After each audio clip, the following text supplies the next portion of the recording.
Tonight, we will explore a collection of stories and ancient teachings from the Zen Buddhist tradition. We will look at what happens when we loosen our grip on what we think we know, when we learn to see the people we love with fresh eyes, and when we let ourselves rest in the quiet mystery of simply being alive. Before we begin, feel free to share what time it is and where you are listening from. There is an old teaching that says we are like the ocean. Not the waves on the surface, not the ripples that come and go. We are the ocean itself, vast, patient, and always whole. And yet, so often, we forget. We get caught up in the small waves of our thinking and our worrying, and we mistake those waves for everything there is. Tonight, through tales and quiet reflections, we will discover, gently, that every time we let go of something familiar, something peaceful and wide is already here, waiting for us. There is no effort needed. Just your willingness to listen and to let these words carry you, the way water carries a leaf. So settle in. Let your body soften. Let your breath find its own rhythm. And when you are ready, let us begin this journey together. There is a saying, often shared in the old monasteries, that goes something like this: the fish in the lake does not know it lives in water. It has never known anything else. The water is so close, so constant, so everywhere, that it has become invisible. And so the fish swims through its days believing that what it sees is all there is. In many ways, we are like that fish. We swim through our routines, our habits, our familiar thoughts, and we rarely stop to wonder whether the life we are living is the whole of life, or just a small corner of something much larger. The Buddha once spoke of how rare and precious it is to be born as a human being. He compared it to a blind turtle swimming in a vast ocean, surfacing once every 100 years, and somehow placing its head through a single golden ring floating on the surface. That is how unlikely this life is, he said. That is how precious this moment is. And yet, most of us move through our days as if we had an endless supply of them. We settle into the familiar. We build our routines. We arrange our small comforts around us. And slowly, without even noticing, the world gets a little smaller. Tonight, let us explore a story about three fish and the very different choices they made when the world they knew began to change. Once, long ago, there was a lake. It was not a grand lake. It was simply a quiet lake, tucked between green hills, fed by a small stream that came down from the mountains. The water was clear and cool. Reeds grew along the edges. In the mornings, mist would rise from the surface and hang softly over the water, and in the evenings, the sky would turn warm and the whole lake would go quiet. It was a peaceful place. In this lake, there lived three fish. The first fish was wise. Not wise in the way of knowing many things, but wise in the way of paying attention. It noticed small changes in the water. It watched the birds and understood what their movements meant. It had a willingness to see things as they were, even when what it saw was uncomfortable. The second fish was clever. It could think its way through most problems. But it had a habit of seeing what needed to be done and then hesitating, waiting for a better moment, a clearer sign, a little more certainty before acting. The third fish was a creature of comfort. It loved the lake. It loved the familiar stones along the bottom, the way the light fell through the water at noon. It could not imagine being anywhere else. For a long time, the three fish lived together peacefully. The days passed gently. Nothing seemed to change. But one morning, The wise fish noticed something along the far shore. Figures were moving there, carrying something between them. Something long and thin that caught the light. Nets. The wise fish understood, with a knowing that came from somewhere deeper than thought, that something had changed. The world it knew was no longer safe. For a moment, it thought about swimming to the others. But then a quieter feeling arose. They love this place, it thought. They call it home.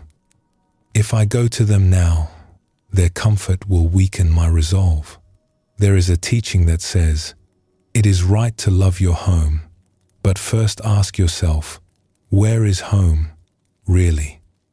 And so the wise fish turned toward the narrow stream that connected the lake to the river beyond, and it began to swim.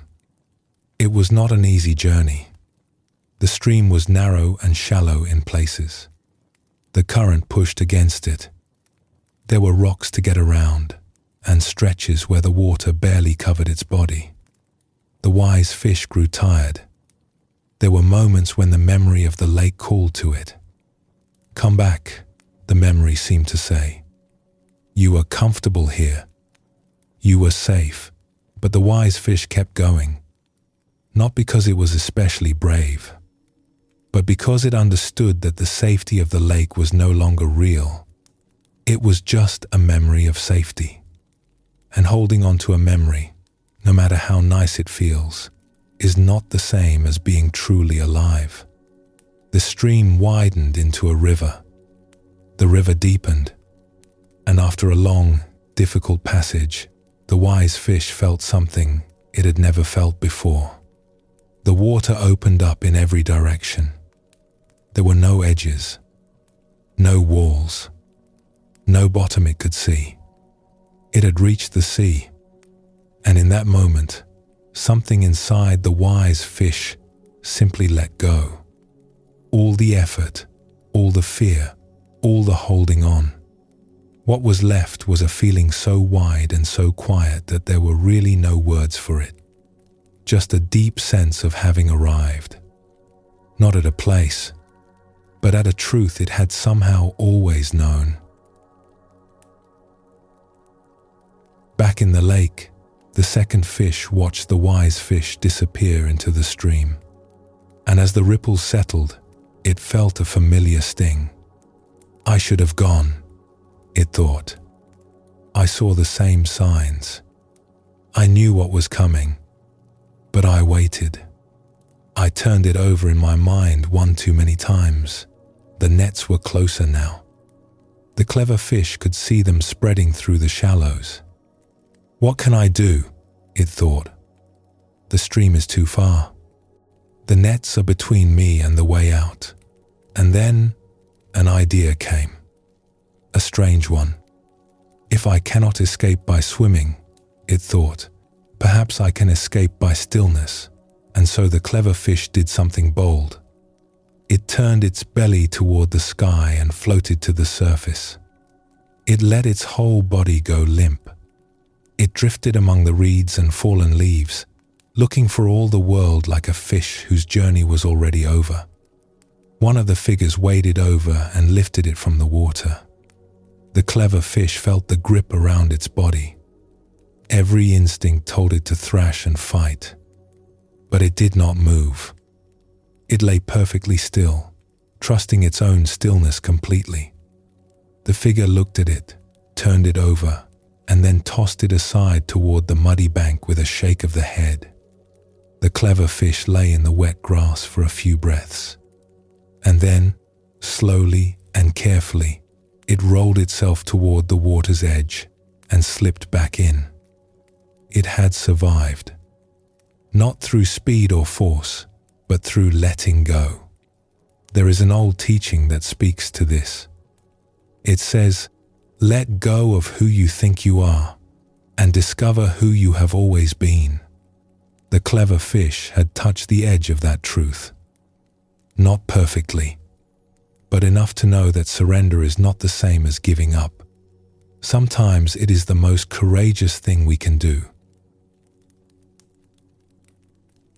And then there was the third fish, the one who loved the lake more than anything. When the nets began to close, it did what many of us do when we feel trapped. It panicked. It darted this way and that, trying to outswim the danger with speed and effort. But the nets were patient. They did not hurry. They just kept closing in, quietly and steadily. And at last, the third fish was caught. It could not move. In that stillness, a single clear thought arose.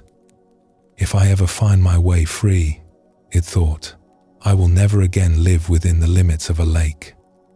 Next time, the ocean. Next time, I will make the infinite my home. Each of us carries something of all three fish within us. A part that sees clearly and finds the courage to move towards something larger. A part that understands but hesitates. And a part that loves the familiar so much that it would rather stay in a shrinking world than step into the unknown. None of these parts are wrong. They are simply the different voices within us, each doing its best. But there is a quiet invitation in this story. It asks us to notice, gently, where we are living from. To ask ourselves, am I swimming in a lake and calling it the whole ocean? The Buddha taught that we suffer when we cling, when we hold tightly to what is familiar, to our ideas about how things should be. Not because those things are bad, but because they are not the whole of what we are. And when we mistake a small part for the whole, something inside us knows. We feel the walls, even when we cannot name them. There is a line from the Zen tradition that says, the whole moon and the entire sky are reflected in one dewdrop on the grass. The whole moon, the entire sky, held in something so small you could miss it if you were not paying attention. This is how it is with our lives.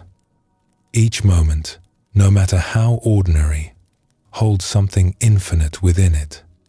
We do not need to escape our lives to find what is vast and open. We only need to stop swimming in circles long enough to feel the depth that is already beneath us. It takes courage to make the infinite our home. Not the courage of grand gestures, but the quiet, ordinary courage of letting go, of softening our grip on what we think we know, of trusting that when we stop clinging to the edges of the lake, we will not be lost. We will be found. The ocean is not a destination. It is what we discover when we finally stop grasping and let ourselves rest in what is already here. Let us pause here for a moment. Notice how you are feeling. Let your breath be soft and easy. And when you are ready, we will continue together.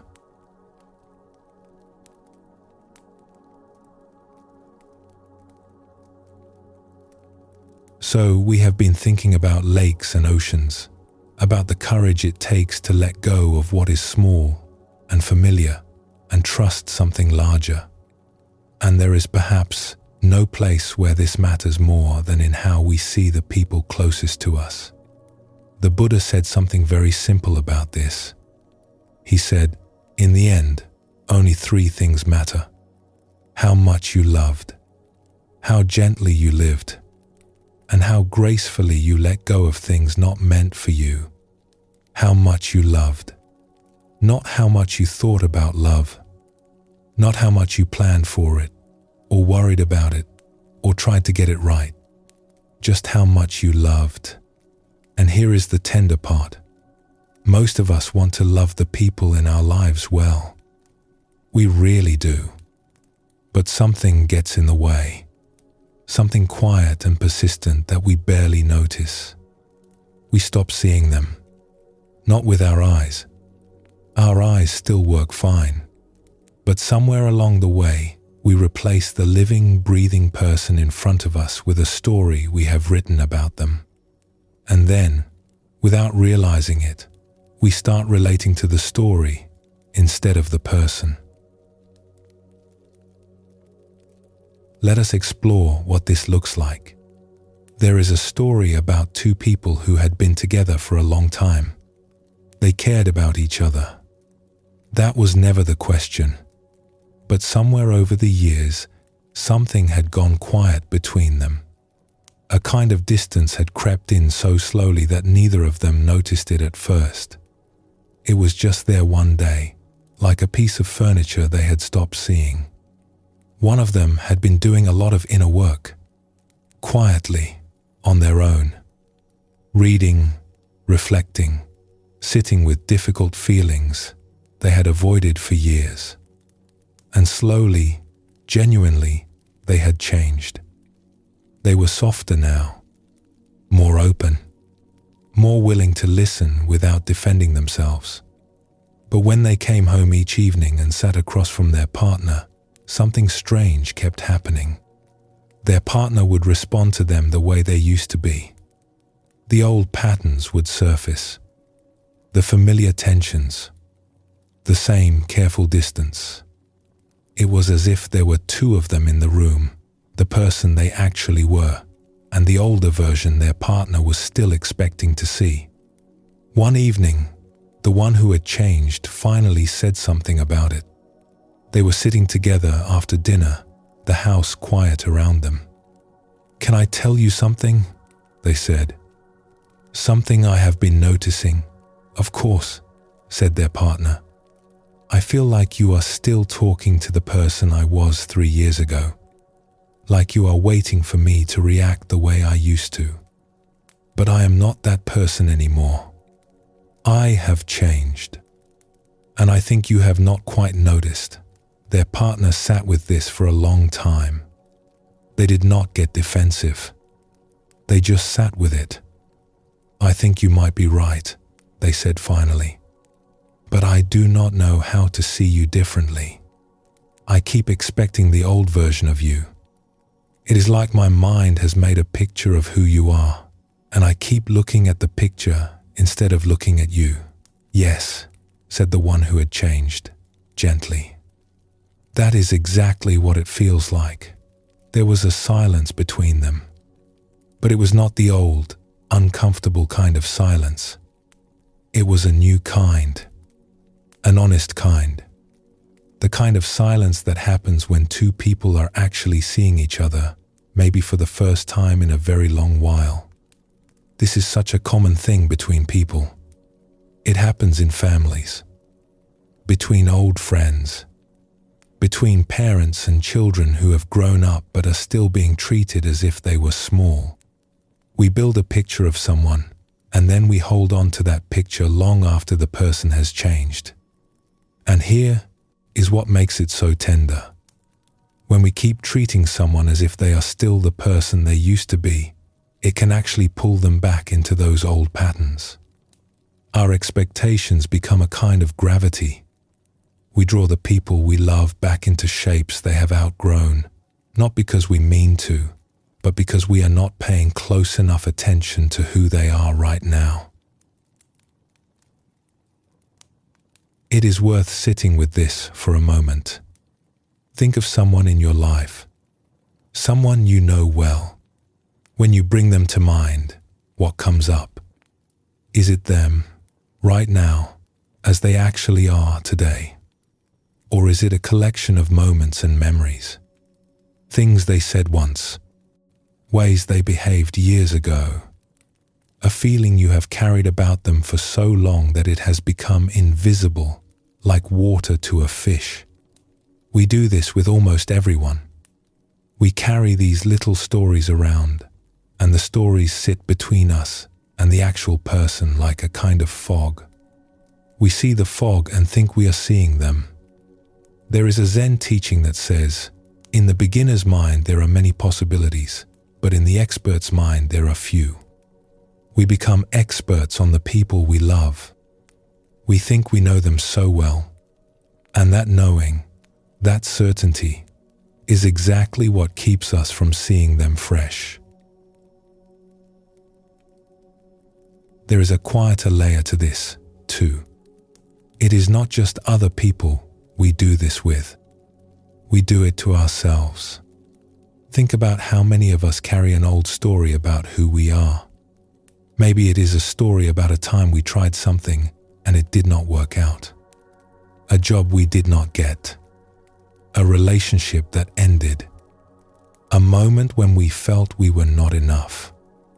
And then, because we carry that story, we move through our lives, bracing for it to happen again.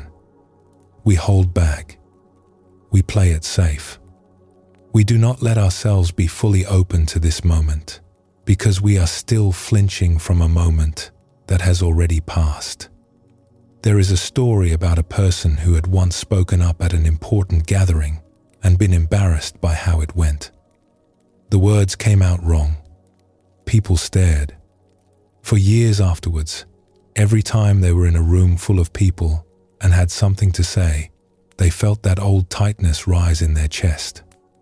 The words would form in their mind, and then the memory would step in front of them, like a guard at a door, and they would stay quiet. It was not that they had nothing to offer. They had a great deal to offer.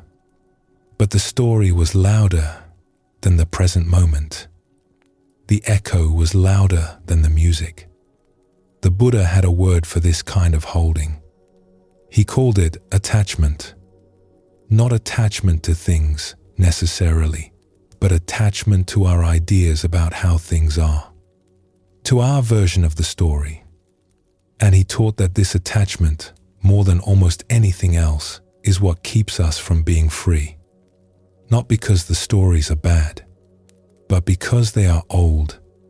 They are echoes. And we cannot hear what is happening right now if we are still listening to something that ended long ago. There is a story from the Zen tradition about a teacher who would greet the same student every single morning with the same question. "Who are you today?" At first, the student found this amusing, then annoying. "You know who I am," the student said one morning. "I have been here for 2 years. You see me every day." The teacher just smiled. "I know who you were yesterday," the teacher said. "But I do not know who you are today." "Neither do you." The student started to argue, but then stopped. Something about it landed. The teacher was not being difficult. The teacher was being honest. The student from yesterday was gone. The person standing here this morning was someone new. Someone who had lived one more day, dreamed one more night, and arrived here with a slightly different heart. And if that was true for the student, it was true for everyone. It was true for every person we think we know. There is a way of being with people that the contemplative traditions point to again and again. It is so simple it almost sounds too easy. But it is one of the most powerful things you can do. You bring someone to mind, someone you know well, and then, very gently, you let go of everything you think you know about them. Every opinion, every memory, every expectation. You just let it all soften and fall away, like setting down a bag you have been carrying for a long time. And then you simply hold them in your awareness, not as a character in your story, not as someone who did this or said that, just as a living being. Here, now, as mysterious and unknowable as the ocean. It is a strange thing to do, and when you try it, you might notice something unexpected, a warmth that was not there before, a tenderness, as if, by letting go of your story about them, you have made room for something truer and kinder to take its place. We do not need to understand the people we love. We do not need to figure them out. We just need to keep seeing them, really seeing them, again and again and again. There is a line from an old teaching that goes, "Every being you meet is fighting a battle you know nothing about." Be kind. We cannot know what is happening inside another person. We can only be willing to look. And that willingness, that simple, humble willingness to look without knowing, is perhaps the closest thing to love there is. The same ocean we spoke of earlier, the one the wise fish finally reached, is here too. It is in the space between you and the people you care about. Every time you let go of an old story and really see someone, you are stepping out of the lake and into something boundless. Every time you choose curiosity over certainty, softness over judgment, you are making the infinite your home. Not in some far-off, mystical way, but right here, in your kitchen, in your living room, in the quiet moment when someone you love walks through the door, and instead of reaching for the old familiar story, you simply look at them and let yourself be surprised. Let us pause here for a moment. Let your breath settle. Notice whatever is present. And when you are ready, we will continue together.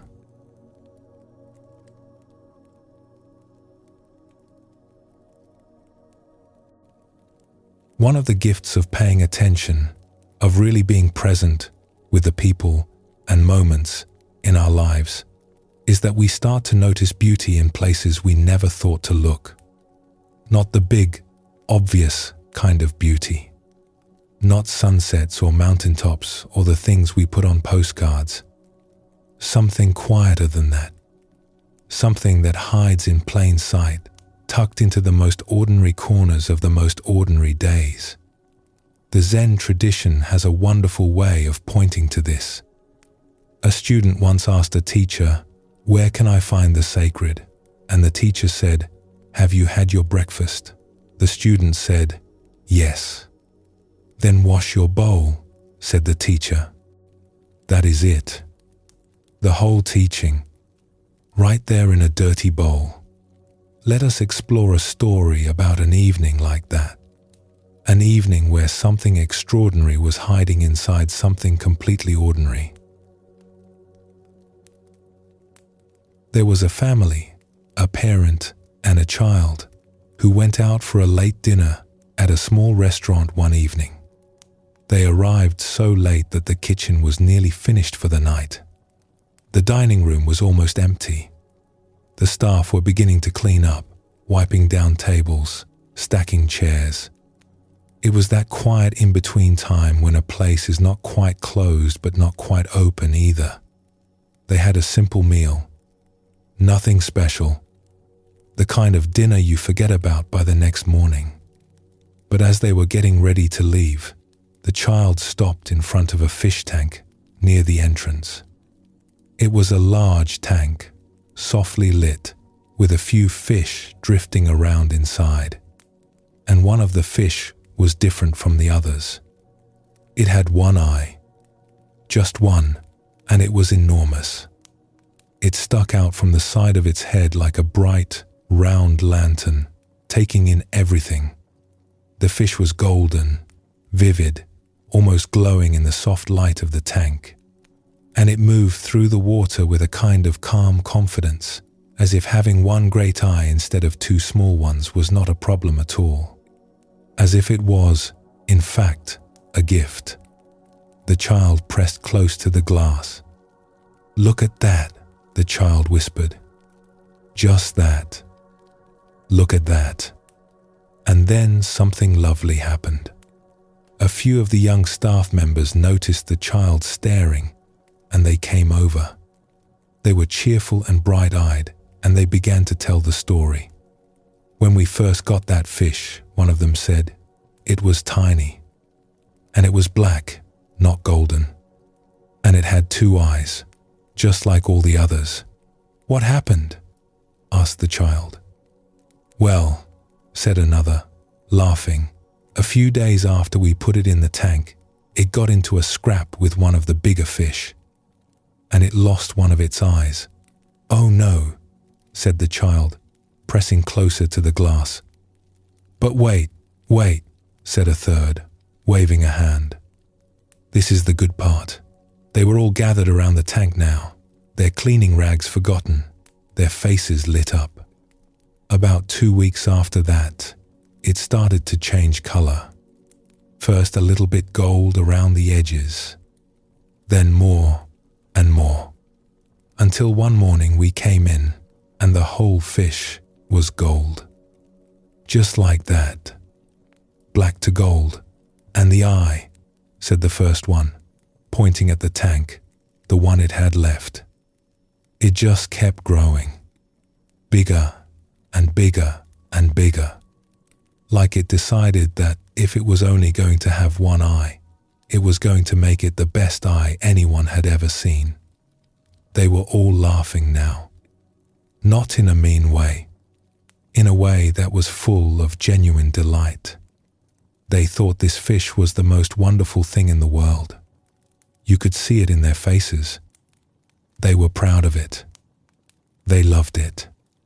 The child turned to the parent. "It is like a little warrior," the child said, very seriously, and then smiled. And for a few minutes, everyone in that quiet, nearly closed restaurant was connected. The parent, the child, the young staff members. They were all standing together around this small, glowing tank, looking at this strange and remarkable fish, and something in the air between them was warm and open and easy. Nobody was performing. Nobody was trying to impress anyone. Nobody was checking their phone or thinking about tomorrow. They were just there, together, in a moment of shared amazement. And then the moment passed, the way moments do. They said goodnight. They walked out into the cool air. The restaurant closed behind them, but something stayed. There is a phrase from an old poem that calls this feeling the arrows of shared impermanence. We are all here together in this brief, astonishing life.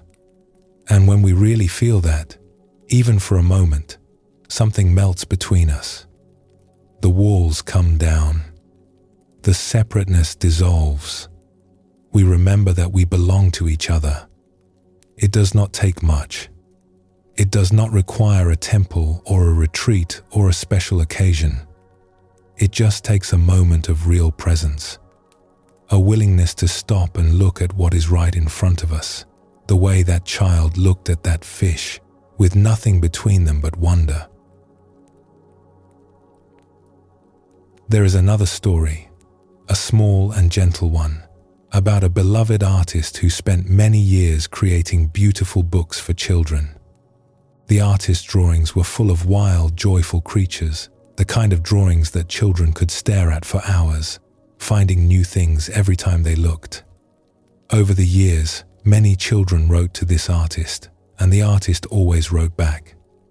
Sometimes quickly, sometimes with great care. It was one of the things that brought the most joy, this quiet conversation with children who had been touched by the work. One day, a letter arrived from a young boy. It was a simple card with a small drawing on the front, the kind of drawing a child makes with crayons, bright and lopsided and full of heart. There was something about it that made the artist stop and pay attention. It was not technically good, of course. It was a child's drawing, but it had that thing that the best art has, a kind of honesty, a feeling of someone putting their whole self onto the page without holding anything back. The artist was so charmed by it that, instead of dashing off a quick reply, the artist sat down and carefully drew one of those beloved wild characters, drawn just for this one child, on a small card. It was a real drawing, the kind of thing that might one day be worth a great deal of money. But the artist did not think about that. The artist just thought about the boy and his crayons and drew something with the same kind of wholehearted attention the boy had given. A few weeks later, a letter arrived from the boy's mother. "Thank you so much for your reply," she wrote. "My son loved your card so much that he ate it. He ate it. He did not frame it. He did not save it. He did not understand that it was an original drawing by someone well known. He simply loved it so much that the only thing his small body knew to do was to take it in completely, to make it part of himself." The artist years later called this one of the finest compliments ever received. There is something here about what it means to really receive something, not to analyze it, not to categorize it, not to decide what it is worth or where it belongs, but to simply take it in, fully, the way a child takes in the world, with the whole body, with the whole heart. The Zen tradition calls this beginner's mind. It is the mind that has not yet decided what everything means. The mind that meets the world without a thick layer of opinions and conclusions sitting on top of it. It is not childish. It is childlike. There is a big difference. Most of us, as we get older, gradually lose touch with this. We stop saying wow because we think we already know how things are. We stop being amazed, not because the world has become less amazing, but because we have covered it with so many explanations that we can no longer see it clearly. A teacher once said that every explanation is a little coffin for wonder. Not that explanations are bad. They have their place. But when we explain everything and wonder at nothing, we lose something precious. We lose the aliveness that comes from simply not knowing. Children have not done this yet. When a child says awesome, they mean it. They are reporting something true. And if we listen carefully, we might remember that they are right. It really is awesome. All of it. The rain on the window. The color of an autumn leaf. A strange golden fish with one enormous eye. The sound of laughter between strangers. It is all extraordinary. We have just forgotten how to notice. And the beautiful thing is that this capacity for wonder has not gone anywhere. It is still inside us, the way the sea is still connected to the lake by that quiet stream. We do not need to become children again. We just need to let go, even for a moment, of our insistence that we already know what everything means. The Buddha taught that mindfulness is, at its heart, a kind of remembering. Not remembering the past, but remembering to be present. Remembering to look. Remembering that this moment, this one right here, is not a rehearsal for something more important. This is it. This is the life. And when we do remember, even briefly, something opens up. We feel more alive, more tender, more connected to everything around us. Not because anything has changed, but because we have finally stopped long enough to notice what was always there. The wonder is not something we need to create. It is not something we need to earn or achieve. It is already here, woven into the most ordinary fabric of our days. It is in the sound of rain that we usually talk over, in the face of someone we love that we usually glance past, in the taste of a simple meal that we usually eat without tasting. All we need to do is stop and look and let ourselves be surprised.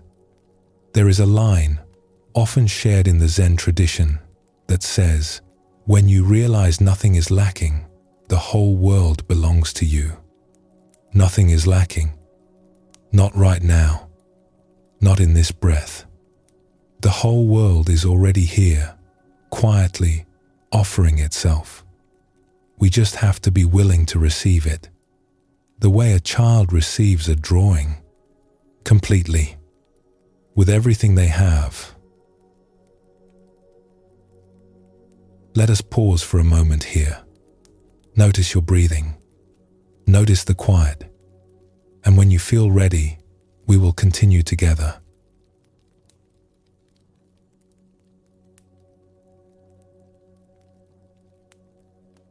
Have you ever arrived somewhere and realized you have no memory of the journey?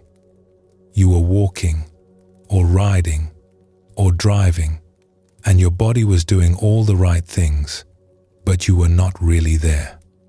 You were somewhere else entirely, lost in a conversation that had not happened yet, replaying something that happened this morning, running through a list, worrying about next week, and then suddenly, you arrive, and you think, where was I just now? This is how most of us spend most of our days. We are here, but we are not here. Our bodies move through the world, but our minds are somewhere else, spinning stories, sorting through memories, rehearsing futures that may never come. If we are honest about it, it is a little startling how much of our lives we spend away. There is a way of looking at this that comes from the contemplative traditions, and it goes something like this. Imagine that your awareness is like a wide open sky, clear and spacious and always present. That is what is actually here, underneath everything. Just this open, quiet awareness. Now imagine that your mind is like a projector, and it is constantly casting images and stories and thoughts onto that open sky, the way a film projector throws light onto a screen. The images are vivid. The stories are compelling. Some of them are exciting. Some of them are worrying. Some of them are just interesting enough to keep us watching. And here is the thing. We get so absorbed in these projections that we forget about the sky entirely. We forget that behind all the flickering images, there is something vast and still and open. We mistake the movie for reality. We think the stories are the world. The Buddha put it simply. He said, "We are what we think. All that we are arises with our thoughts. With our thoughts, we make the world. We make the world. Not the actual world of trees and rain and birdsong, but the world we live in most of the time, the one made of opinions and worries and plans and old memories. That world is made of thought, and most of the time, we do not even notice we are living in it." There is a story about a person who went on a day-long silent retreat. They were not new to sitting quietly. They had done it before. But this particular day, something different was asked of them. The person leading the retreat suggested that, for the entire day, whenever they noticed themselves drifting into thought, they gently let go and come back to whatever was actually happening around them. Not thinking about sounds, but hearing them. Not thinking about how their body felt, but feeling it. Just staying with the direct, living experience of being here. At first, the person did not think much of it. They had an active mind and rather enjoyed their thoughts. During the morning, as they sat in the quiet hall, they noticed all sorts of interesting ideas coming and going. Observations, memories, creative connections. Their mind felt alive and engaged. During a break, they mentioned this to the person leading the retreat. "There are a lot of interesting thoughts happening," they said. "Good ones, actually. Creative ones. Is it really necessary to let them all go? Why not spend some time in them and some time out of them?" The retreat leader smiled gently. "You could do that," they said. "But just for today, as an experiment, what if you let them all go? Every one of them. Even the good ones. even the brilliant ones. Just for one day, see what happens when you stay with what is actually here. The person thought about this. It felt like a big ask, but something about the invitation was curious enough that they decided to try. And so for the rest of the day, every time a thought arose, they noticed it and gently let it go. Every time their mind started spinning a story or an analysis or a plan, they softened their attention and came back to the breath, or the sounds in the room, or the feeling of their feet on the floor. By the afternoon, something had shifted. The quality of the day had changed. Sounds seemed clearer. The light through the windows seemed more vivid. They could feel the texture of the air on their skin. They noticed small things they would normally walk right past. The way a shadow moved across a wall. The distant sound of water somewhere outside. The feeling of their own heartbeat. At one point during the afternoon, they went outside for a walking period, and they noticed the trees. They had walked past these same trees at the beginning of the day without giving them a second glance. But now, without the constant chatter of the mind layering stories on top of everything, the trees looked different, more present, more vivid, as if the trees had always been this alive, and it was only now, with the volume of thinking turned down, that they could actually see it. When the day ended, and everyone gathered to share what they had noticed, this person spoke up. It was exciting, they said. And then, after a pause, but also a little frightening. What was frightening about it? The leader asked. The control, they said. When I am in my thoughts, I feel like I am in charge. I can direct things. I can edit. I can plan. But when I let all of that go, there was no control at all. Things were just happening, and I was just here, watching. Yes, said the leader, gently. That is what it is like to be alive. This is one of the tender truths of our situation. We use our thinking as a way of feeling safe. If we can plan well enough, maybe nothing bad will happen. If we can figure things out, maybe we can protect ourselves.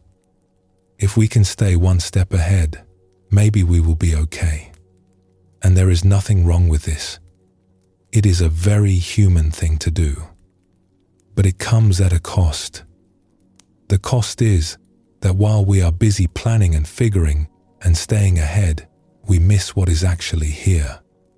There is a story about a person who was walking to work one morning, same route they took every day, head full of the usual things. What they needed to do when they got there. A conversation from the night before that was still bothering them. A vague worry about something that might or might not happen next month. And then, for no particular reason, they stopped. Right there, on the pavement. Something had caught their attention, though they could not have said what it was. Maybe a sound. Maybe a shift in the light. They just stopped. And for a moment, they heard birds. They had not noticed any birds in months, maybe years, on this walk. But there they were, singing away in the trees that lined the street. Trees they walked past every single day without looking up.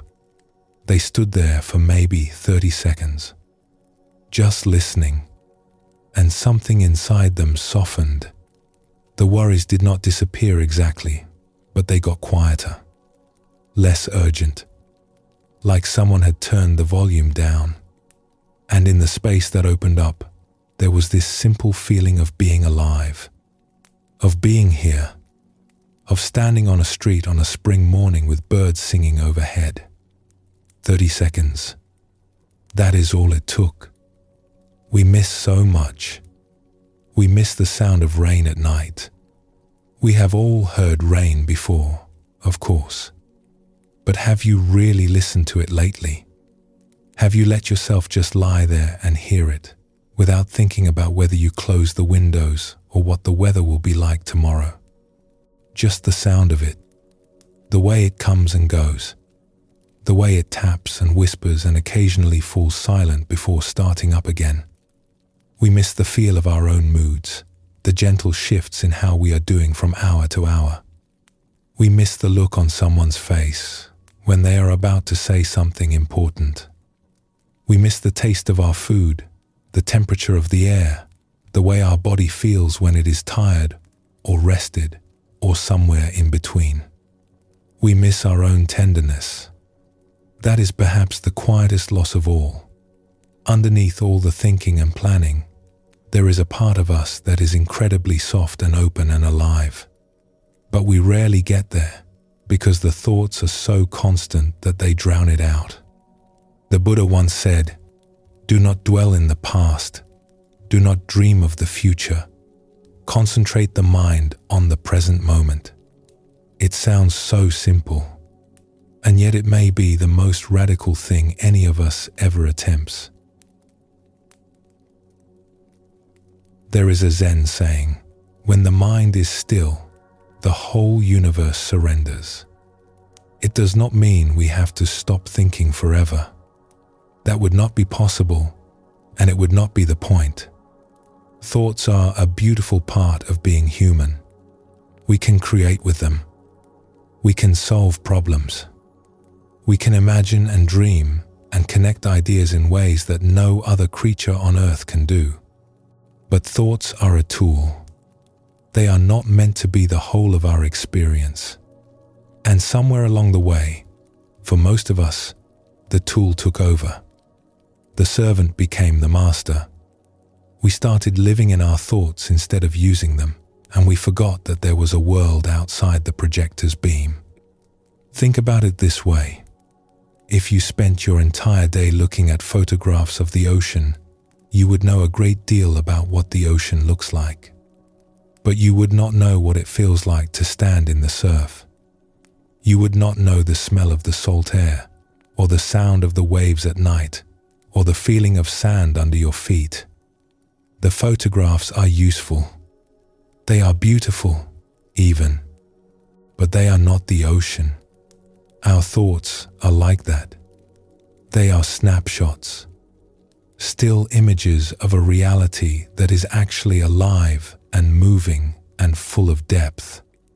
And when we live in the snapshots, we miss the living thing. The practice, if you could even call it that, is very simple. It is just noticing. Noticing when the projector is running. Noticing when you have drifted off into a story. And then, gently, like waking up from a light sleep, turning your attention back to what is here. The sounds, the breath, the feeling of being alive in this body, in this moment, in this place. You do not have to do it perfectly. You do not have to do it all the time. Even a few seconds of it, scattered through a busy day, can change the quality of your life in ways you might not expect. Because what you find when you step out of the movie even briefly is that the sky is still there. The vast, open, quiet awareness that has always been behind the stories. It has not gone anywhere. It has been here the whole time, patient and still, waiting for you to look up. Let us rest here for a moment, just breathing, just this. And whenever you are ready, we will go on together.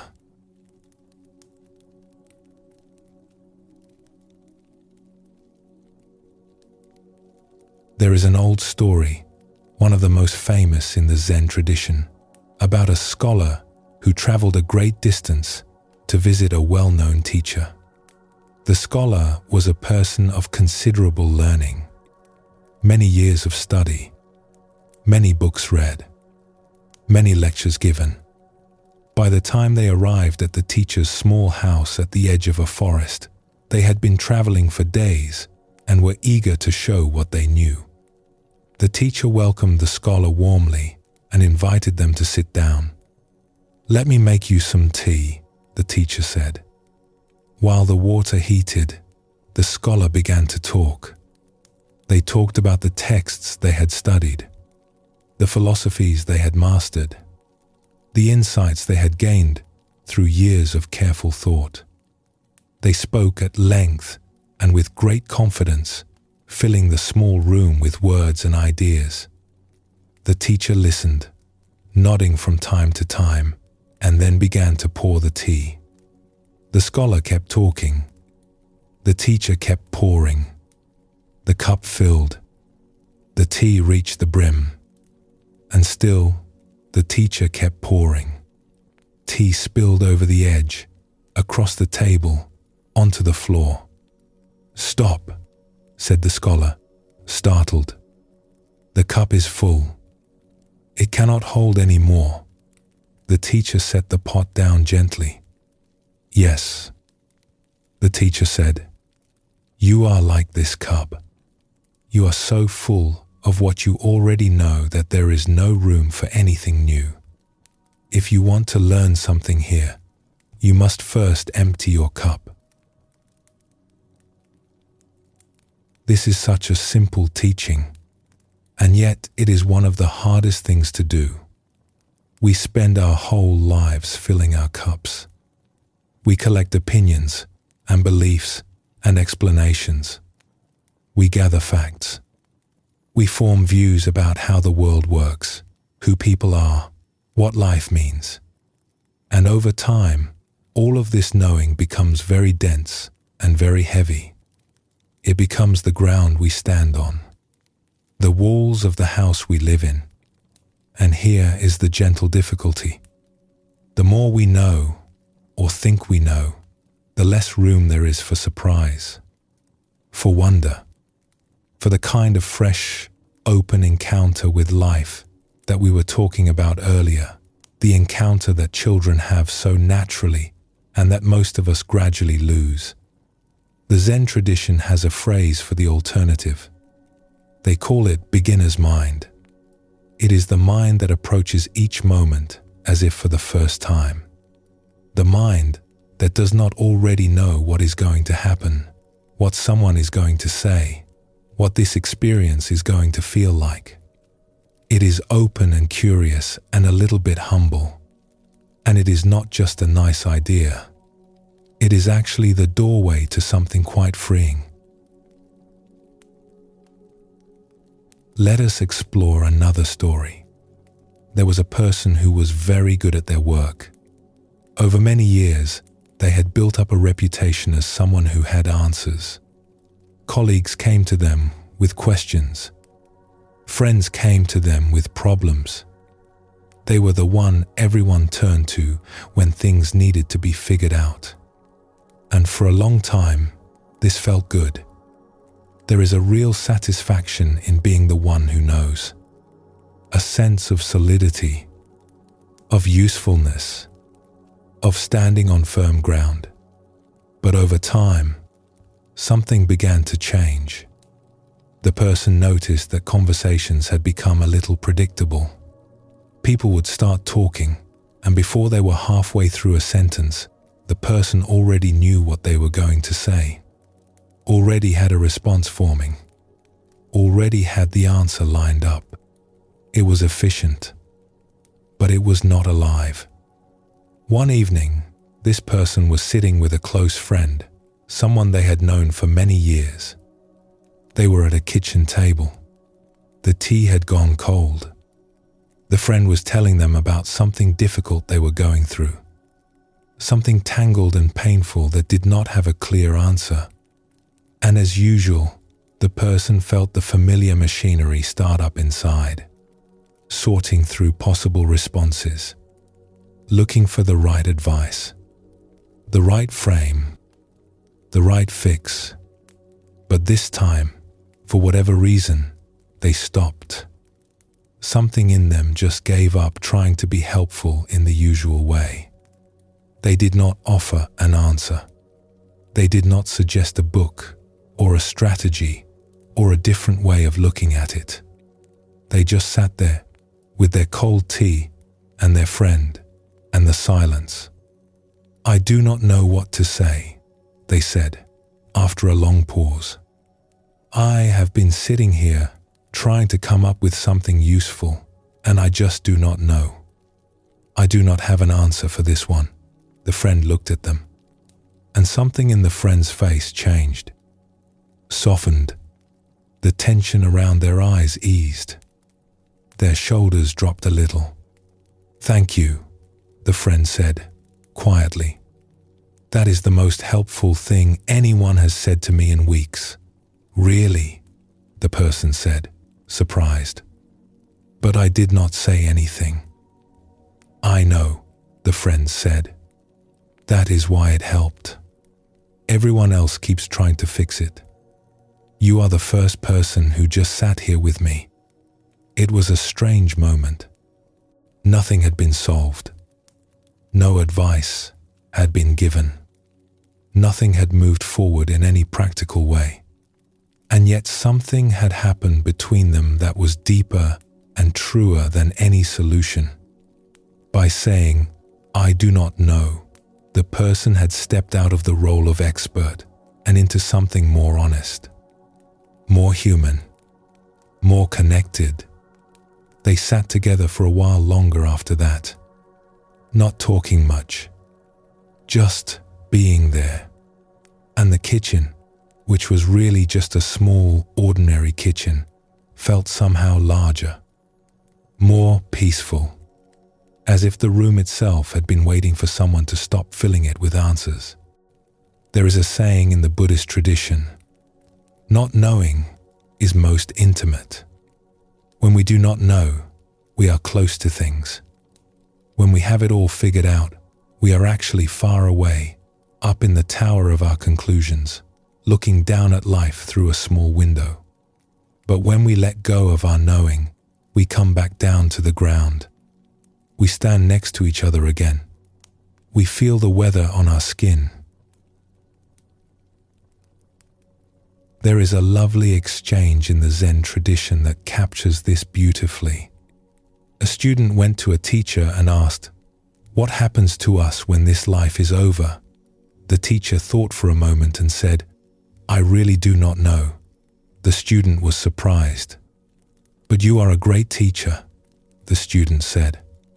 "Surely you must know." The teacher smiled and said, "I am. But I have not been through that particular door yet." There is something so refreshing about this. No grand theory. No comforting certainty. Just honest presence with the mystery of it all. And that honesty, that willingness to simply stand in front of the unknown and say, "I do not know," is not a weakness. It is actually a kind of courage, a kind of strength, because it means we are no longer hiding behind our answers. We are here, fully present, with the beautiful uncertainty of being alive. We are often afraid of not knowing, and that makes sense. Our sense of who we are is built, in large part, out of what we think we know. Our opinions, our beliefs, our conclusions about how things are. These are the bricks in the wall of our identity. And when they start to soften or fall away, it can feel unsteady, like the ground beneath us is shifting. Think of it this way. Imagine you have been living in a house for a very long time. The walls are solid. The roof keeps out the rain. You know where everything is. And then one day, very gently, someone starts opening the windows, one by one, and then they open the door. And then, very carefully, they start removing a few of the walls. Your first feeling might be fear. The walls were keeping you safe. Without them, anything could come in. The wind, the rain, the unknown. But your second feeling, if you stay with it, might be something else entirely. because now you can see the sky. Now you can feel the breeze. Now the bird you have been hearing through the wall is right there, sitting on a branch, close enough to touch. The house was protecting you, yes, but it was also keeping you from the world. What the contemplative traditions keep pointing to, very gently and very patiently, is that what we find when the walls come down is not emptiness, not chaos, not nothing. What we find is space. Space to breathe. Space to see things we could not see before. Space for wonder to come back in, like sunlight through an open window. The Buddha spoke often about emptiness, and in his teaching it was never something cold or frightening. It was more like the emptiness of a bowl that is ready to receive, or the emptiness of a clear sky, which is not empty at all, but full of light and air and possibility. When we empty our cup, even a little, we make room. Room for this moment to be what it actually is, rather than what we have already decided it should be. Room for the people in our lives to surprise us. Room for life itself to come through in its full, mysterious richness. There is a gentleness to this that is worth noticing. We do not have to throw away everything we know. We do not have to pretend we have no experience or no understanding. We simply hold it all a little more lightly, like a bird sitting in an open hand rather than a closed fist. The bird is still there. We can still feel it, but it is free to move, free to fly away if it needs to, free to come back. That is what not knowing feels like, when we really let ourselves settle into it. It is not confusion. It is not ignorance. It is a kind of openness, a willingness to say, I am here. I do not have all the answers, and that is perfectly fine. In fact, it might be the most honest and the most alive we have ever been. There is a line from the Zen tradition that says, in the beginner's mind, there are many possibilities. In the expert's mind, there are few. Tonight, perhaps, we can all be beginners. Just for a little while. We can set down what we know, the way we might set down a heavy bag at the end of a long walk. Not throwing it away. Just letting it rest beside us while we catch our breath and look around at where we actually are, and what we might find in that open and unhurried looking is that the world is far more interesting than any of our ideas about it, and that the not knowing, which we were so afraid of, is actually the gentlest and most welcoming place we have ever been. Let us rest here for a moment, just breathing, nowhere to go, nothing to figure out, and when you are ready, we will continue together.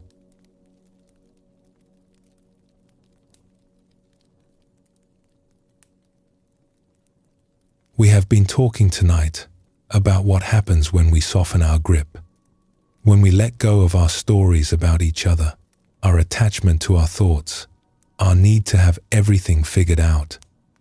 And each time we let go of something, we seem to find more space, more room to breathe, more room to simply be here. Now let us turn that openness towards something a little bigger. Let us turn it toward the world itself. Because here is something wonderful. The more closely anyone looks at the nature of things, the more they look at how this world actually works, the more mysterious it becomes. Not less. More. Every question that gets answered seems to open 3 more. Every door that opens reveals a hallway full of doors no one has opened yet. And rather than being frustrating, there is something deeply restful about this. It means we can stop pretending we are supposed to have it all figured out. Nobody does. Nobody ever has. And that is not a problem. It might be the most beautiful thing about being alive. Let us sit with a few things that are genuinely astonishing if we let ourselves feel them. Right now, as you lie here listening, light from distant stars is arriving at the Earth. Some of that light has been traveling through space for longer than we can really comprehend. It left its star when the universe was still young, and it has been quietly crossing the darkness ever since, patient and steady, until tonight, when it finally arrives here. Think about that for a moment. That light has been on its way for longer than there have been people, longer than there have been trees. And tonight, it reaches a world where someone is lying in the dark, listening to these words, breathing softly. There is something about that image that is almost too beautiful to hold. And here is something else. Something that has puzzled and amazed the people who study the very smallest things in the world. When they observe the tiniest particles of matter, the ones so small that you could fit billions of them on the head of a pin, they find something that no one expected. The act of looking at these particles changes how they behave. The observer and the observed are not separate. They are tangled up together in a way that no one fully understands. What this means, put very simply, is that the world is not just sitting out there, fixed and solid, waiting for us to look at it. The world and the one who looks at it are part of the same thing, connected, woven together. The seer and the seen making each other up as they go. There is a story about a teacher who used to take students outside on clear nights to look at the stars. One evening, a student was gazing up at the sky, overwhelmed by how many stars there were, how far away they seemed, how small it all made them feel. "I feel so tiny," the student said. "So insignificant. How can any of this matter when the universe is so enormous?" The teacher was quiet for a while. Then the teacher said, "Who is looking at the stars right now?" "I am," said the student. "And who is feeling amazed?" "I am." "Then you are not tiny," the teacher said, gently. "You are the place where the universe has learned to feel amazement. Without you, the stars would have no one to shine for." They stood there for a long time after that, neither of them saying anything, just looking up. And the sky, which had seemed so vast and so indifferent just moments before, began to feel like something else entirely. Not distant, not cold, but intimate, close, as if the stars and the one watching them were part of the same quiet conversation. Here is another one. Scientists have discovered that if you take the smallest building blocks of matter and cool them down, make them very, very still, something remarkable happens. They stop behaving as separate, individual things. They begin to merge. They soften into each other and become something new, something shared, as if, in deep stillness, the boundaries between things dissolve and what remains is a kind of unity. Stillness creates connection. That is not a spiritual teaching, though it sounds like one. That is something observed in a laboratory, and yet it echoes what the contemplative traditions have been saying for thousands of years. That when we become still, when we stop the busy movement of our thinking and our doing, we begin to feel our connection to everything around us. The boundaries soften, the separateness fades, and what is left is something whole. The Buddha described this beautifully. He said, "As a net is made up of a series of ties, so everything in this world is connected by a series of ties. If anyone thinks that the mesh of a net is an independent, isolated thing, they are mistaken. The net is made of ties, and so is the world, and so are we. There is one more thing worth sitting with. For a very long time, the people who study the universe have known that something does not quite add up. When they measure how much matter should be present to hold the galaxies in their shapes, to keep the stars turning in their slow, enormous circles, they find that most of it is missing. Not a small amount. The vast majority of what must be there, what has to be there for any of this to work, is something we cannot see, cannot touch, cannot measure, cannot detect with any instrument we have built so far. It is called dark matter, and it makes up most of the universe, most of everything, and we have no idea what it is. There is something strangely comforting about that. The universe, in its infinite wisdom, is mostly made of something we cannot understand. The ground we stand on, the stars we see, the bodies we live in, all of this is just a small fraction of what is actually here. The rest is mystery. Pure, quiet, beautiful mystery. And rather than feeling lost in that, there is a way of resting in it, of letting it hold us, the way the ocean holds the fish. We do not need to understand the ocean to swim in it. We do not need to understand the mystery to live in it. We just need to stop insisting that we should. A teacher once drew a small circle on a board. "This is what we know," the teacher said. Then the teacher gestured to everything outside the circle, the whole room, the sky beyond it, the world beyond that. "And this is what we do not know." Then the teacher said something that stayed with the students for a long time. The more the circle grows, the more it touches the unknown. So the more you learn, the more you realize how much there is that you will never understand. Knowledge does not shrink the mystery. It makes the mystery bigger, and this is not cause for despair. It is cause for wonder. It means the world will never run out of things to astonish us. It means there will always be more to discover, more to feel, more to be quietly amazed by. No matter how long we live, no matter how much we learn, the mystery will always be larger than we are. And we can rest in that. We can let it hold us like warm water. We can float in it. There is a kind of poetry in questions that have no answers. Not the frustrating kind, the kind that keeps you up at night, but the other kind, the kind that makes you quiet, the kind that opens something up inside you rather than closing it down. When did smoke first learn to rise? Where do rivers think they are going? What does the rain remember? How does a seed know which way is up? What do the roots of trees say to each other in the dark? Where do birds go when the sky turns grey? You can feel what happens when you sit with questions like these.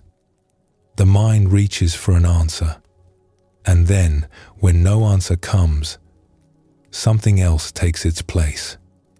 A kind of quiet, a kind of softness. The machinery of figuring things out slows down, and in the gap, there is just this gentle feeling of being alive in a world that is far stranger and more wonderful than we usually allow ourselves to notice. This is what the contemplative traditions mean when they talk about resting in the mystery, not trying to solve it, not being frustrated by it, just letting it hold us, the way music holds us when we stop trying to understand it and simply listen. There is a teaching that comes from a book about the natural world, And it says something that has stayed with many people who have heard it. It says that over billions of years, the universe has slowly developed the capacity to look at itself. That through the long, patient unfolding of life, through all the countless forms it has taken, the universe has gradually created beings who can turn around and say, "Oh, look at this. We are that. You and I. We are the part of the universe that can appreciate what is happening. We are the ocean, becoming aware of its own waves." Think about what that means, gently, without trying to fully grasp it. You do not have to understand it. You just have to feel it. Right now, in this moment, the universe is listening to itself. Through your ears, through your awareness, through whatever it is inside you that can hear these words and feel something in response. You are not watching the universe from the outside, the way you might watch a film. You are part of it. You are it, looking at itself, feeling itself, wondering about itself. Every moment of wonder you have ever experienced, every time you have looked at the night sky, or been moved by music, or felt your heart open in the presence of someone you love, that was the universe appreciating itself. Through you. That is not a small thing. That is an astonishing thing. And you do not have to do anything to earn it. It is simply what you are. The Zen tradition has a way of pointing to this that is, as always, very simple. A teacher once said, "Sitting quietly, doing nothing, spring comes, and the grass grows by itself." We do not make the grass grow. We do not make the stars move. We do not make our own hearts beat. Something is doing all of this, and it has been doing it for a very long time, with extraordinary patience and care and creativity. And our part in it, our small and beautiful part, is simply to be here, to notice, to wonder, to appreciate, not to figure it out, just to be present with it. And when we do that, when we let go of our need to explain and just allow ourselves to be amazed, something happens. The distance between us and the world gets smaller. The gap closes. We stop feeling like strangers passing through and start feeling like what we actually are, a part of this, a belonging part, a loved part. There is a Zen saying, "You are not a drop in the ocean. You are the entire ocean in a drop." Let that settle. You do not have to understand it. Just let it rest somewhere inside you, like a warm stone placed gently in your palm. Let us rest here. Nowhere to go. Nothing to solve. Just this quiet moment, held in the middle of a very old and very beautiful mystery. And when you are ready, we will go on.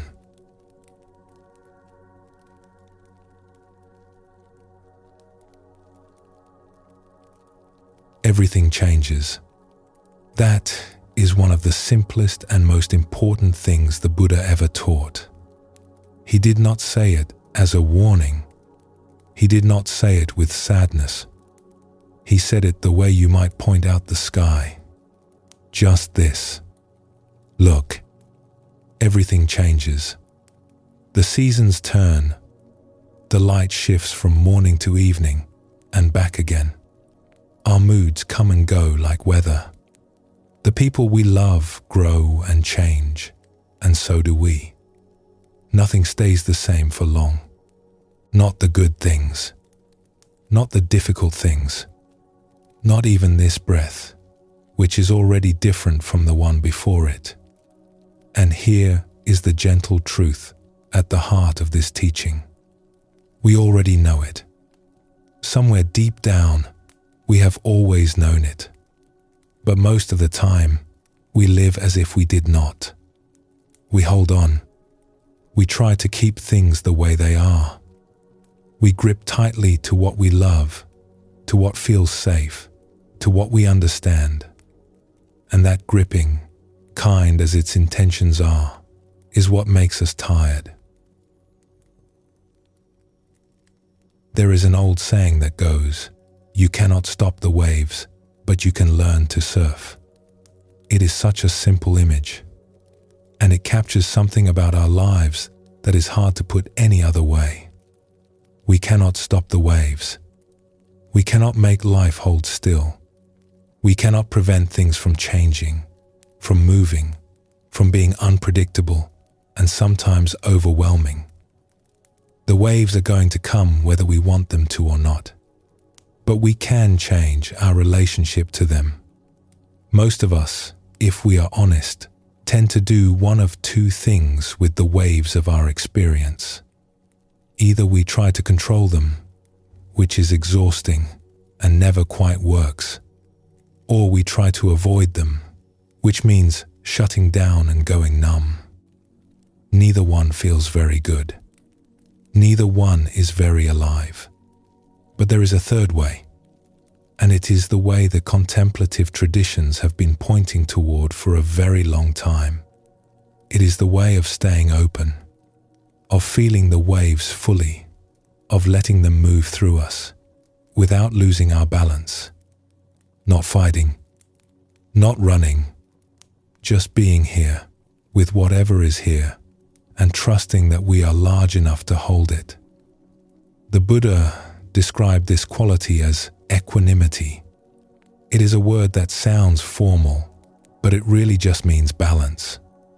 The ability to stay steady and open, even when things are moving and shifting around us. Not rigid, not tight, but balanced, like a surfer on a board, moving with the water, adjusting, responding, staying upright not through force but through a kind of relaxed attention. There is something that happens when we start paying closer attention to our experience, when we really begin to drop beneath the usual layer of thoughts and into the direct feeling of being alive. The world becomes much more vivid. Colors seem brighter. Sounds seem more clear. We feel things more keenly. The warmth of sunlight on our skin, the cool of a breeze, the way our chest tightens when we are nervous, the way it opens when we are at ease. This is not something we are adding. It is what was always there, underneath the busy chatter of the mind. We are simply noticing it for the first time, the way you might notice the stars when the city lights go out. And it can be beautiful, but it can also be a lot. Throughout history, there have been people, creative and sensitive souls, artists and poets and musicians who seem to have lived closer to this raw, unfiltered experience than most. They had access to tremendous aliveness, to a vividness of feeling that most people only glimpse from time to time. And this access gave their work a depth and a beauty that continues to move us. But many of them also found it overwhelming. The waves were powerful, and they did not always know how to stay balanced in the middle of them. They were tossed about by the very aliveness that made their work so extraordinary. This is why the practice of awareness, of mindfulness, matters so much. It is not about dulling the experience. It is not about pulling back from the vividness of life. It is about developing a kind of spaciousness inside ourselves, a calm and caring awareness that can hold it all.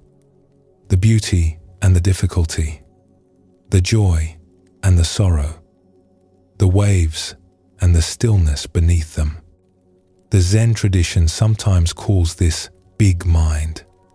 Not big as in clever or impressive, big as in spacious, room enough for everything. And here is what we discover when we do learn to ride the waves, even a little. We discover that we are not separate from each other. This is one of the most consistent findings of anyone who has ever sat quietly for long enough.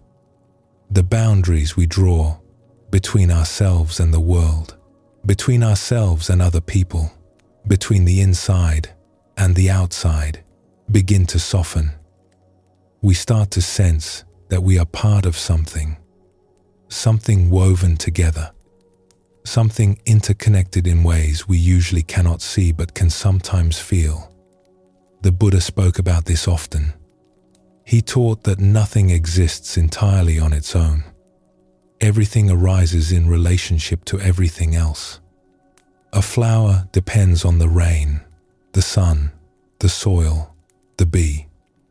A feeling depends on what came before it and what comes after. A thought depends on every thought that preceded it. We are not isolated beings moving through a world of separate things. We are a web. We are a net. We are part of each other. Let us explore a story about this. There was a person who worked with families during times of great transition, times when someone they loved was preparing to leave this world. It was quiet, tender work, and it brought this person close to some of the most honest moments a family can share. One day, this person was sitting with the grown children of an elderly man. The family had gathered from different places, and they were spending these days close to their father, taking turns sitting with him, holding his hand, telling him stories from when they were small. That afternoon, the children received some unexpected and difficult news about another member of their family, someone who had been involved in an accident far away. They gathered in the hallway to talk it over quietly, not wanting to worry their father. He seemed to be resting peacefully, and they thought it best to keep this to themselves for now. After a while, they went back into the room, and as they came through the door, their father looked up at them and said, gently, "Do you not have something to tell me?" They looked at each other, confused. "How could you know?" one of them asked. Their father smiled, softly. "I just know," he said. "I have been feeling it." The children were astonished. There was no way he could have overheard their conversation. No way anyone could have told him. And yet he knew. What happened next was very quiet and very beautiful. The father called each of his children to his side, one by one. He spoke a few words to each of them. Simple words. Words of love and gratitude and encouragement. The kind of things a person saves for when they matter most.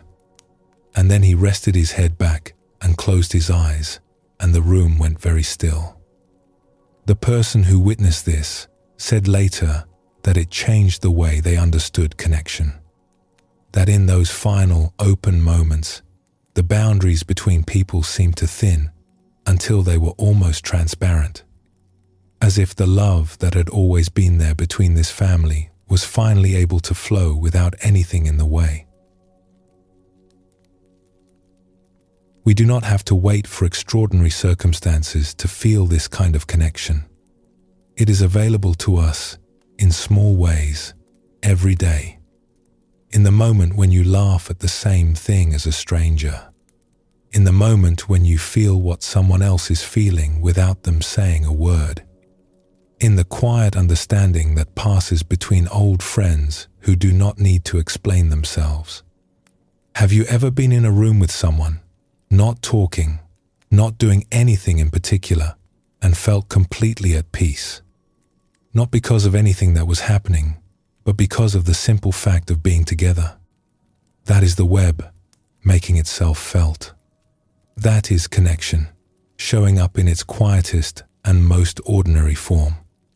Or have you ever walked through a forest, or along a river, or sat in a garden and felt for just a moment that you belonged there. Not as a visitor, not as someone passing through, but as a part of it, as natural and as welcome as the trees and the water and the stones. That is the same thing, the same softening of boundaries, the same quiet recognition that we are not separate from the world. We are made of it. We are woven into it. We always have been. The web is always there. We are always part of it. We just forget most of the time because we are busy being separate, busy being in our own thoughts, our own worries, our own small and carefully maintained lake. But every now and then, something breaks through. A moment of shared wonder, like the golden fish.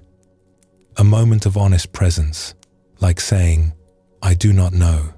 A moment of letting go, like the wise fish turning toward the stream. And in those moments, we remember, oh, I am not alone in this. I never was. There is a line, sometimes shared among practitioners, that captures this. It goes, the arrows of shared impermanence. We are all here together, just for a little while. All of us moving through this astonishing, temporary, ever-changing life. And that shared tenderness, that shared fragility, is not something to be afraid of. It is what connects us. It is the very thing that makes love possible. So, what does it mean to learn to surf? It means staying open. It means feeling the waves of life as they come, not trying to stop them or control them, but also not letting them carry us away. It means remembering, again and again, that we are not just the waves. We are the ocean. The waves are our moods, our thoughts, our worries, our joys, our sorrows. They rise and they fall.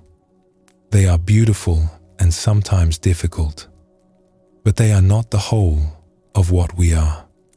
Beneath the waves, there is something deeper, something that does not come and go, a quiet awareness that has been with us since the very beginning. It was there when we were children. It is here now. It will be here tomorrow. It does not age. It does not tire. It simply holds everything, gently and patiently, the way the ocean holds its waves. We do not have to earn this. We do not have to achieve it. We just have to remember it. And the remembering is the practice. The remembering is the path. The Buddha said, "Peace comes from within. Do not seek it without. It has always been here. Right here, in the deepest part of you, quiet, steady, and endlessly wide." Let us pause, feel whatever is here. Let it be exactly as it is. And when you are ready, we will come together for the last part of our journey.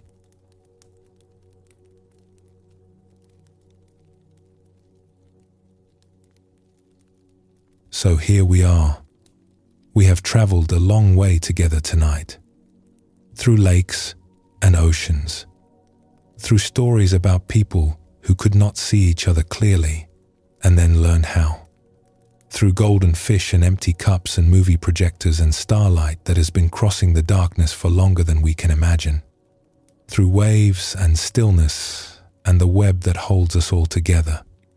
And all of it, every story, every teaching, every quiet reflection has been pointing to the same simple thing. This moment, right here, right now, not a moment somewhere in the future when things will finally be sorted out. Not a moment in the past when things were better or worse or different. This one, the one you are in, the one that is happening as you hear these words. The Buddha said, "The trouble is, you think you have time." It is such a gentle thing to say, and yet it carries the whole teaching inside it. We put things off. We wait for the right moment. We assume there will always be another chance, another day, another conversation, another sunset. And there might be. But the only one we can be sure of is this one. Let us explore one more story tonight. There was a person who had a dog. Not a particularly special dog as far as dogs go. A friendly, happy creature with warm eyes and a tail that never stopped moving. The kind of dog that greets every morning as if it were the first morning that had ever happened. Every evening, the person and the dog would go for a walk. Same route, same neighborhood, same streets they had walked 100 times before. And every evening the person would spend most of the walk somewhere else. Thinking about work, replaying a conversation from earlier in the day, worrying about something that might happen next week, planning dinner, running through lists. The body was walking, but the mind was far away. The dog, meanwhile, was having the time of its life. Every smell was fascinating. Every leaf that blew across the path was an event. A squirrel on a fence was cause for pure, unbridled joy. A puddle was a gift. Another dog across the street was the most exciting thing that had ever occurred in the history of the world. The person would tug the leash gently. "Come on," they would say. "We need to keep moving." But the dog would look up at them with those warm, patient eyes, as if to say, "What are you talking about? We are already here. This is where everything is happening. Right here. Right now. Can you not smell it?" One evening, something shifted. The person had been having a particularly busy week. Their mind was especially loud, especially crowded, especially far from where their feet were actually walking. And then, without any particular reason, they stopped. The dog stopped too, looked up, wagged its tail once, slowly, as if to say, "Oh good, you are back." And the person stood there on the pavement and, for the first time in what felt like a very long time, actually looked around. The sky was doing something extraordinary. The clouds had caught the last of the light and were glowing in shades they did not have names for.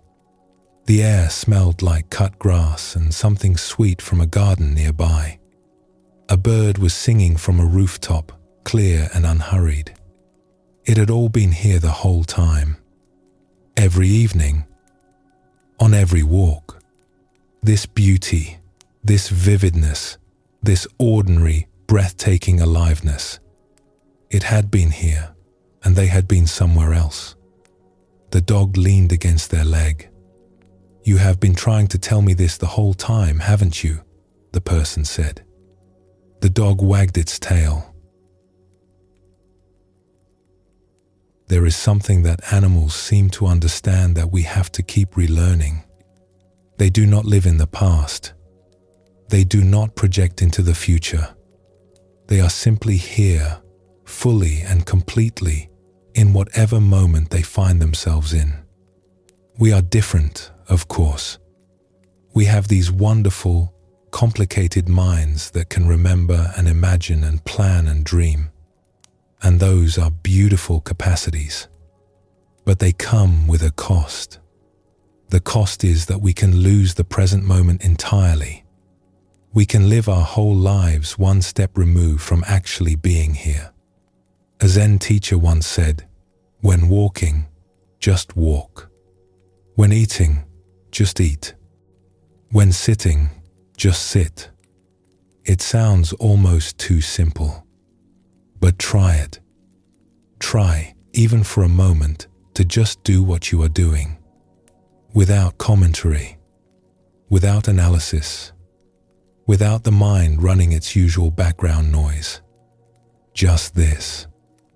Just what is here. What you might find is that ordinary life, the life you thought you knew so well, is much more vivid and much more tender than you realized. That the cup of tea you drink every morning has a flavor you have never fully tasted. That the face of someone you love has expressions you have never quite noticed. That the sound of wind through a window is something unreasonably beautiful if you actually let yourself hear it. There is a verse, very old, that has been shared among travelers and seekers for centuries.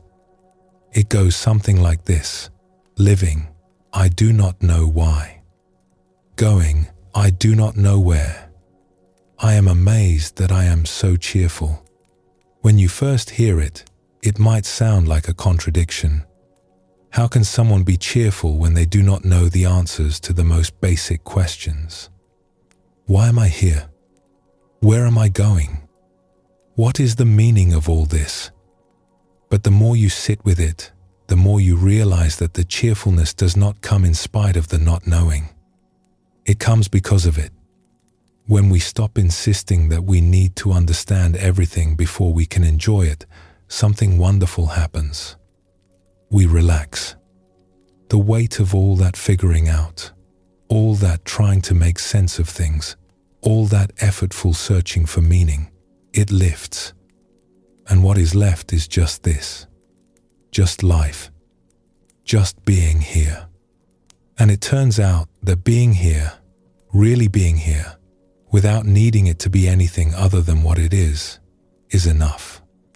More than enough. It is extraordinary. That is the freedom the Buddhist path keeps pointing toward. Not freedom from life. Freedom to live it. To really live it.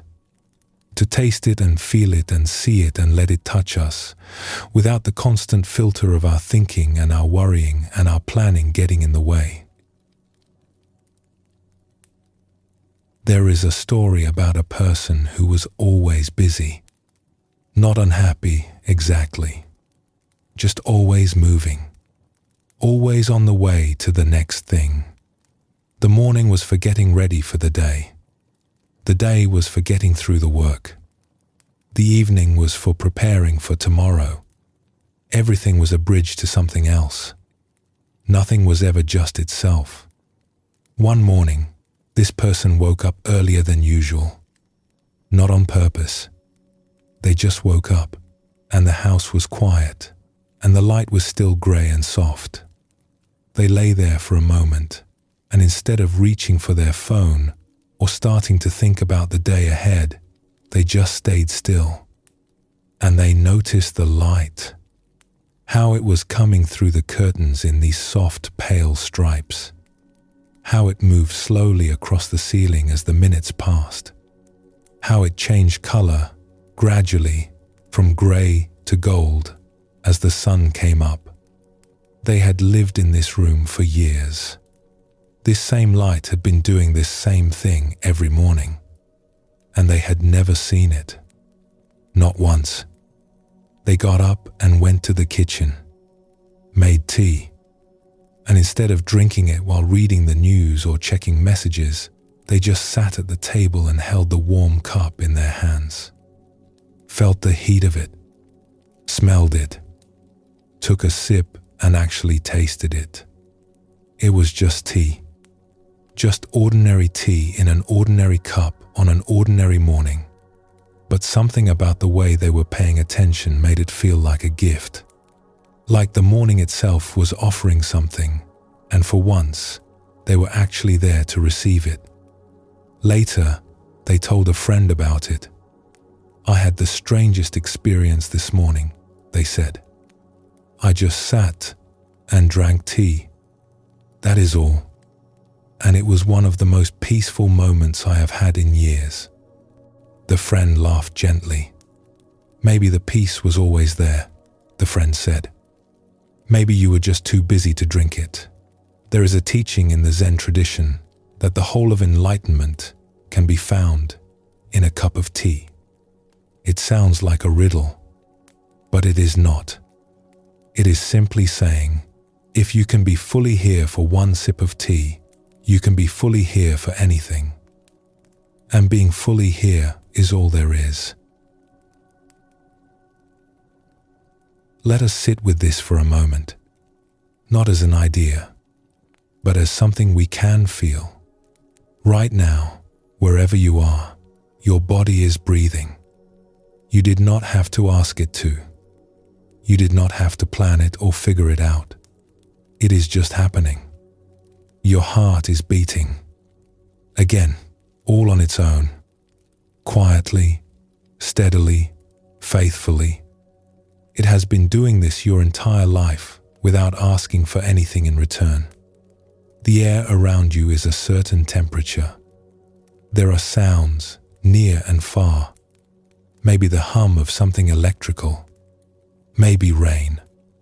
Maybe silence. Maybe the sound of your own breathing, which is perhaps the most intimate sound there is. All of this is here. All of it is happening. Not somewhere else. Not in the future. Right now. And it is not waiting for you to appreciate it. But it does become sweeter when you do. The way a meal becomes more nourishing when you actually taste it. The way music becomes more beautiful when you actually listen. There is a story about a teacher who was known for being remarkably content. Not in a showy way, just quietly, deeply at ease with things as they were. Students would come to this teacher expecting great complexity, expecting elaborate teachings and difficult practices. And instead, the teacher would offer something disarmingly simple. One day, a student asked, "What is the secret of your contentment?" The teacher said, "When I eat, I eat. When I sleep, I sleep." The student frowned. "But everyone does that." "No," said the teacher, gently. "When most people eat, they are thinking about 1,000 other things. When they sleep, they are rehearsing tomorrow or replaying yesterday. They are rarely where they are. I am simply where I am." The student sat with this. It seemed too easy, too ordinary. There had to be something more. "Is that really all?" the student asked. The teacher poured some tea and set it down in front of the student. "Drink this," the teacher said. The student picked up the cup and took a sip, then set it down and waited for the next instruction. "Did you taste it?" the teacher asked. The student paused. They were not sure. They had been so focused on waiting for the teaching that they had barely noticed the tea at all. "Try again," the teacher said. The student picked up the cup. This time they slowed down. They felt the warmth of it in their hands. They noticed the smell rising up from the surface. They took a sip and let it sit on their tongue for a moment before swallowing. "That is the teaching," the teacher said, smiling. "That is everything. Be where you are. The rest takes care of itself." It sounds so simple, and in a way it is. But it is also the work of a lifetime. Not because it is difficult, but because we forget. We forget, and we drift away, and then we remember, and we come back. And then we forget again, and drift again, and come back again. Over and over and over. And that is fine. That is the practice, not perfection. Just returning. Again and again, with patience and kindness, coming back to where we already are. There is one more small story, a very simple one. There was an old gardener who had tended the same garden for many, many years. The garden was nothing grand, just a small patch behind a modest house, with vegetables and herbs and a few flowers along the edges. Nothing anyone would travel to see.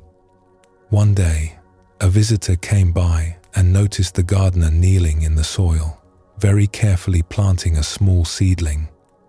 The gardener was working slowly, almost tenderly, as if the seedling was something precious. "That is a very young tree," the visitor said. "It will take many years before it gives any fruit. Why plant it now?" The gardener looked up and smiled. "Someone planted the tree I sit under," the gardener said. "I am just doing the same. But you may not be here to see it grow," the visitor said. The gardener pressed the soil gently around the base of the seedling. "That is all right," the gardener said. "I am not planting it for me. I am planting it for the planting." There was something in the way the gardener said this. Something so settled and so peaceful. The visitor stood there for a while, watching the old hands work the soil, and felt something inside them go quiet. That is what it looks like when someone is truly here. Not doing things for what they will lead to. Not measuring the value of a moment by what it will produce. Just being in the moment fully. Planting, because planting is what is here to be done. Breathing, because breathing is what is happening. Living, because living is what this moment is made of. There is a Zen saying, "Before enlightenment, chop wood, carry water. After enlightenment, chop wood, carry water." Nothing changes. And everything changes. The tasks are the same.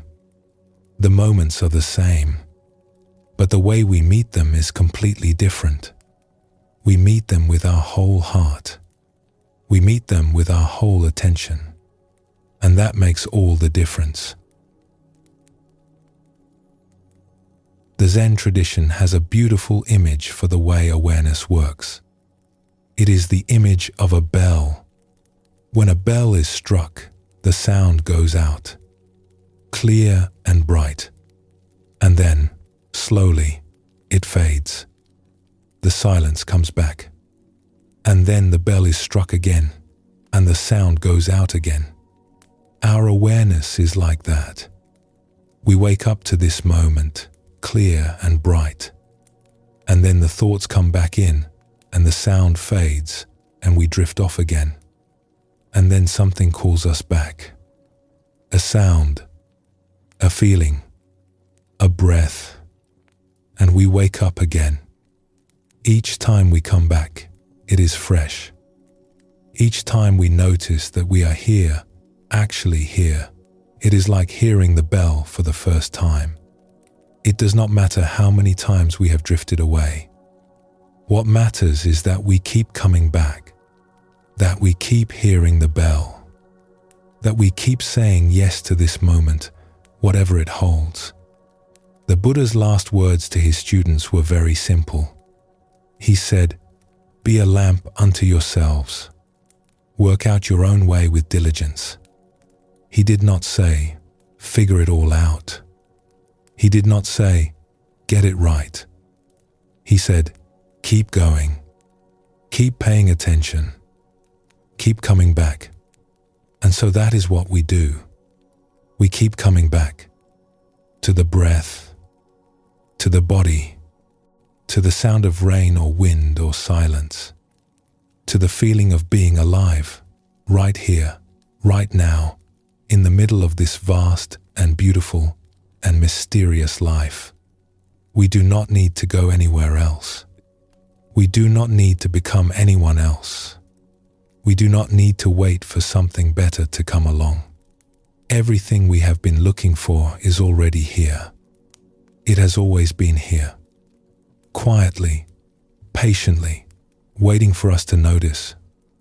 Like starlight that has been traveling toward us for billions of years, finally arriving. Like an ocean that has always been connected to our small lake by a quiet stream. And so, as we come to the end of this part of our journey together, let us rest in something very simple. You have been listening tonight. That is all. Just listening.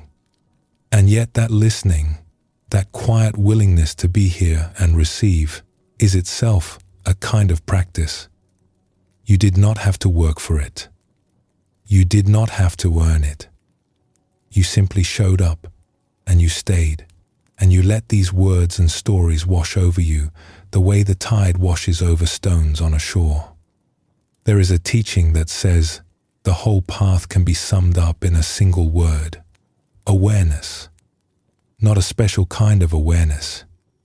Not the awareness of someone who has spent decades in a monastery. Just the ordinary, quiet awareness that is here right now, in this room, in this breath, in the soft hum of being alive.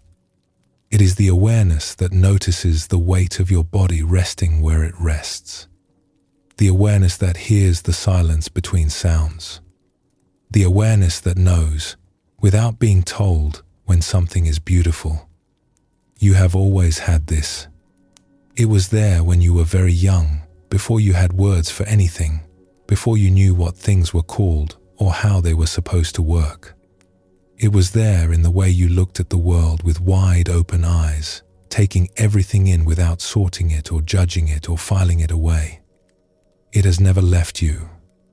It has only been covered over, layer by layer, by all the thoughts and worries and busy plans that life asks of us. But underneath all of that, it is still here, clear and quiet and endlessly patient, waiting. And the lovely thing, the truly lovely thing, is that it does not ask anything of you in return. It does not ask you to be better or calmer or wiser or more spiritual. It does not ask you to sit in any particular way or think any particular thoughts. It simply asks you to notice that it is here.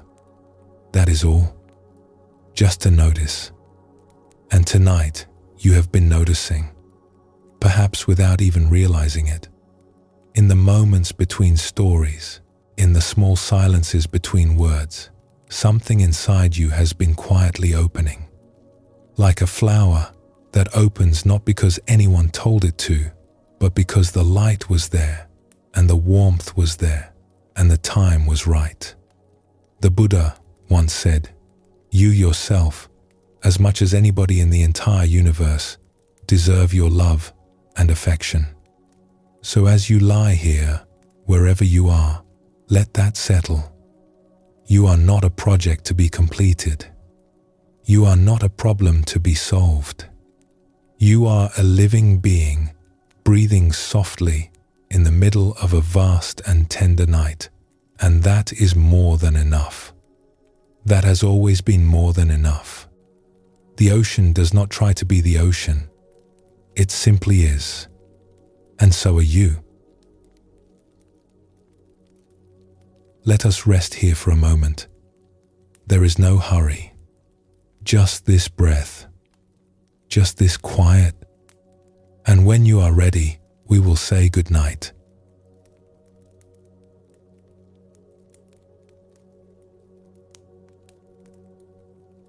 Tonight, we have journeyed together through still lakes and open seas. We emptied our cup, even just a little, and felt the relief of not needing to know everything. We looked up at the stars and felt, perhaps for just a moment, that the universe was looking back. We learned that the waves of life are not something to fight or to fear, but something we can learn to ride, gently, with balance and care. And we arrived here, at this breath, at this moment, at the quiet discovery that everything we have been searching for has been right here all along. You do not need to hold on to any of this. Let it settle where it needs to settle. Let it go where it needs to go. Like a leaf on moving water, it will find its way.